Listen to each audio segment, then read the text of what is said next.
The biting wind howled like a hungry wolf outside the small, rough-hewn cabin, a mournful symphony that mirrored the turmoil in Anya's heart. Alaska. The very name tasted like ice and despair on her tongue. She huddled deeper into the threadbare shawl, the coarse wool scratching against her skin, a stark contrast to the silks and satins she'd once known in St. Petersburg. The journey here had been a blur of pitching ships, suspicious glances, and the gnawing fear of the unknown. Now she was here, miles from anything familiar, about to meet the man she was to marry, a man whose name she'd only heard whispered in hushed, fearful tones. Silas. The cabin was sparse, lit by the flickering, uncertain glow of a single oil lamp.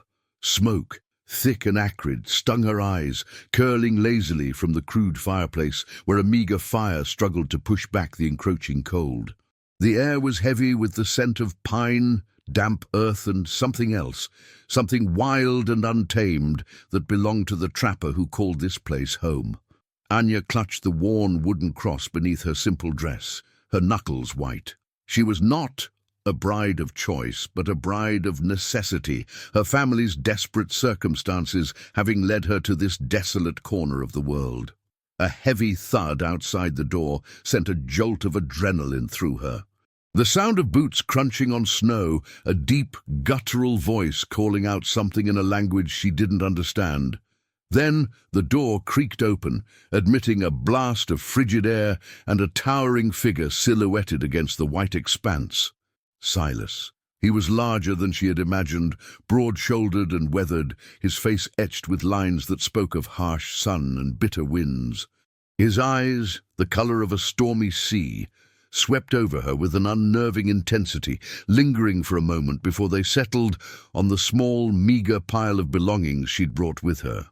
There was no warmth in his gaze, no welcome, only a silent, assessing appraisal that made her feel like a piece of unwanted cargo. "You are Anya," he stated, his voice a low rumble, surprisingly clear despite the accent she couldn't quite place. It wasn't the rough, uneducated dialect she'd half expected, but something more reserved, perhaps even educated, though the edges were undeniably rough, like the unforgiving land he inhabited. Anya could only nod, her throat too tight to speak. She felt a wave of heat creep up her neck, a blush of shame and fear. She was a far cry from the delicate, demure bride one might envision. Her hands were calloused from work, her spirit bruised from hardship, and her heart ached with a longing for a life she'd lost.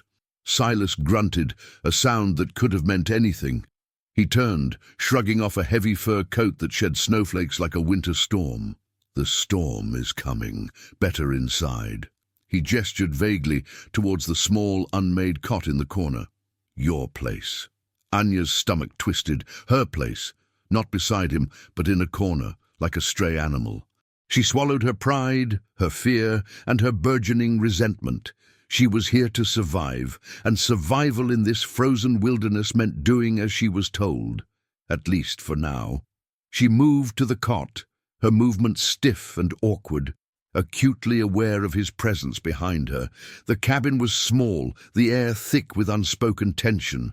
Every creak of the wood, every gust of wind, seemed to amplify the vast chasm that lay between them. Silas busied himself by the fire, his movements economical and practiced. He added more wood, coaxing the flames to burn brighter, casting long, dancing shadows across the rough-hewn walls. Anya watched him from the corner of her eye, trying to glean some understanding of the man she was now bound to. He was a creature of this land, it seemed, as much a part of the rugged landscape as the towering pines and the frozen rivers. He moved with a quiet strength, a self-sufficiency that was both intimidating and, she admitted to herself with a pang of guilt, a little bit compelling. As the light outside began to fade, replaced by the deepening twilight that heralded the brutal Alaskan night, Anya felt a profound sense of isolation settle over her. She was a stranger in a strange land, bound to a stranger whose silence was as vast and impenetrable as the wilderness surrounding them. I don't understand much of your speech," she managed to whisper, her voice barely audible above the wind's lament. Only a little. Silas turned, his gaze meeting hers across the dimly lit cabin. For the first time, she saw something flicker in those stormy eyes, a hint of something that wasn't coldness, but perhaps curiosity. Or maybe it was just the flickering firelight playing tricks on her eyes. "We will learn," he said, the rumble of his voice softer this time, though no less measured. "We have to." The implication hung in the air, heavy and unavoidable. They had to learn to coexist, to rely on each other in a land that offered no mercy. Anya's heart sank. She was not the bride he ordered, and he was not the husband she had dreamt of. Their life together, she suspected, would be a constant battle against the elements, against their own fears, and against the profound, unsettling distance that already existed between them. The storm outside raged, a fitting prelude to the tempest that was brewing within the silent confines of their frozen cabin. If you're finding yourself drawn into Anya and Silas's story, don't forget to subscribe to our channel so you don't miss the next chapter. Days bled into weeks, marked by the relentless cycle of sunless dawns and starless nights. The storm that had threatened upon Anya's arrival had indeed descended with a vengeance, burying the world in a thick blanket of snow and ice, effectively trapping them in their small cabin. The isolation, at first a source of overwhelming dread, had slowly begun to morph into a strange kind of quietude. Anya found herself adapting, her body growing accustomed to the gnawing cold, her senses sharpening to the subtle shifts in the wind, the distant calls of unseen animals. Silas remained a man of few words, but his silence was no longer as menacing as it had first seemed. It was a quiet efficiency, a deep understanding of the rhythms of the Alaskan wilderness. He would leave before dawn, his rifle slung over his shoulder to check his traps, returning hours later with furs that he would meticulously skin and prepare. Anya, in turn, managed the hearth, tended to the meager stores of food, and learned to mend his worn clothing with a steady hand. Their interactions were infrequent, but they were no longer solely defined by Anya's fear. One evening, as Silas was cleaning a particularly large beaver pelt, a sharp shard of bone broke off and flew towards his face. Anya, without thinking, moved instinctively, pushing his head aside. The shard grazed her cheek, drawing a thin line of blood. Silas froze, his eyes wide with a surprise that quickly morphed into something else, a flicker of concern. "You are hurt," he stated, his voice devoid of its usual gruffness. He reached for a clean rag, his large hands surprisingly gentle as he dabbed at the cut.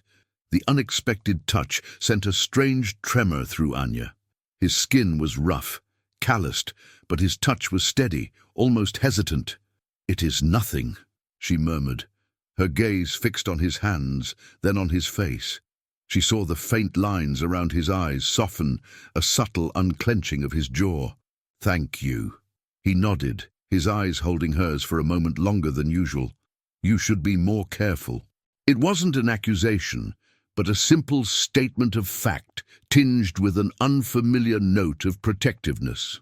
That night, a subtle shift occurred between them. When Silas laid out a portion of the stew he had been preparing over the fire, he placed a larger share on Anya's plate. He also brought a small, intricately carved wooden bird, placing it on the rough-hewn table beside her. "Found this," he said gruffly, avoiding her eyes. "Thought you might like it." Anya picked up the bird, its smooth wood warm against her skin. It was beautiful, a small testament to a hidden artistic talent. "It is lovely," she whispered, a genuine smile finally gracing her lips. "Thank you, Silas." He merely grunted, but Anya noticed he didn't immediately turn away. He watched her, his gaze lingering on the smile that had been so rare since her arrival. In that moment, surrounded by the vast, indifferent wilderness, a fragile tendril of connection began to grow between them. The conversations, though still sparse, started to carry a different weight. One evening, as the wind rattled the cabin's shutters, Anya found herself speaking of her home, of her family's struggles, of the life she had been forced to leave behind. Silas listened, his usual stoic facade softening, his eyes fixed on the flames, as if seeing reflections of his own past in her words. "My father," Anya confessed, her voice thick with unshed tears. "He was a merchant. We had comfort. But then the debts came, the creditors. They offered me to you as a way out, to save them." She looked at him, her heart heavy with the weight of her confession. "I am not the bride you ordered, Silas. I am a burden." Silas was silent for a long moment, the only sound, the crackling fire and the mournful howl of the wind. When he finally spoke, his voice was surprisingly soft, stripped of its usual gruffness. "No one is a burden, Anya, not here." He looked at her then, his stormy eyes holding a depth of understanding she hadn't expected. I was alone. For a long time. This land, it demands your attention. It takes everything. But it leaves you empty." He gestured vaguely around the cabin. "I thought a wife. It would be different, a partnership. But I did not know what to expect. I did not order a specific kind of woman.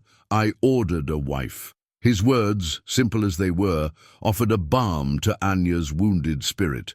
He acknowledged her pain, her circumstances, without judgment.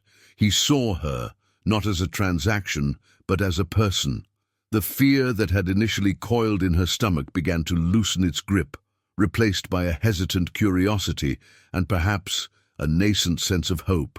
The days continued to be hard. The cold remained a constant enemy, the work arduous, but now, when Silas looked at her, his gaze held a flicker of warmth. And when Anya spoke, her voice was no longer filled with despair, but with a quiet resilience.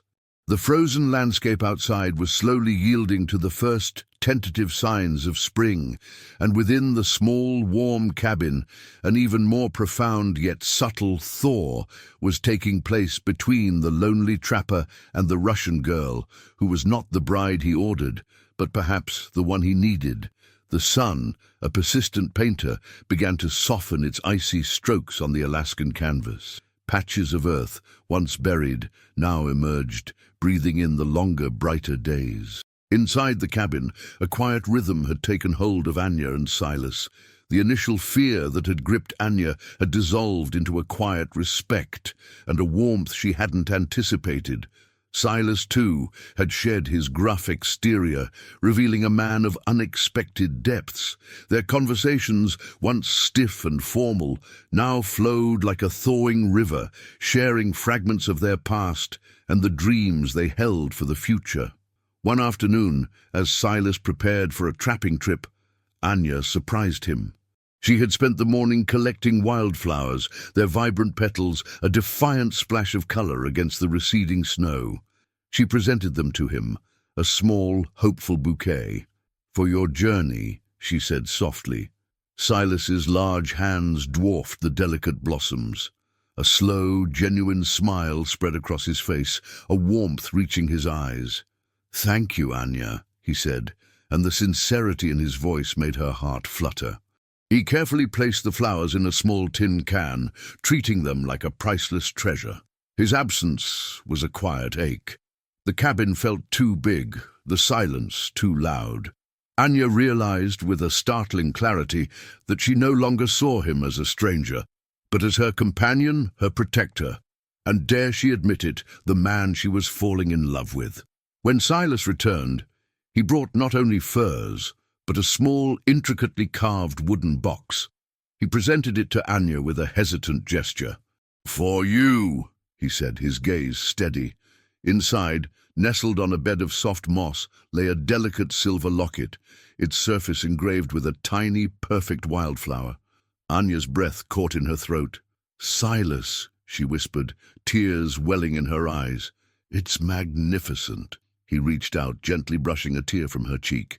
"You brought color into this place, Anya," he said, his voice a low, raw whisper. "You brought life." In that moment, standing in the warmth of their small cabin, Anya knew she was no longer afraid. She had found something more precious than any lost comfort or stolen past. She had found a home and a love in the heart of the Alaskan wilderness.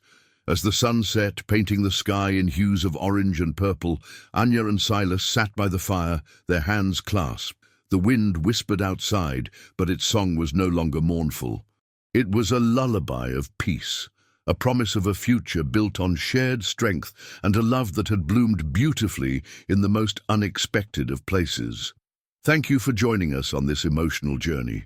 If you enjoyed Anya and Silas's story and want to see where their lives take them next, please hit that subscribe button and the notification bell so you don't miss any future episodes.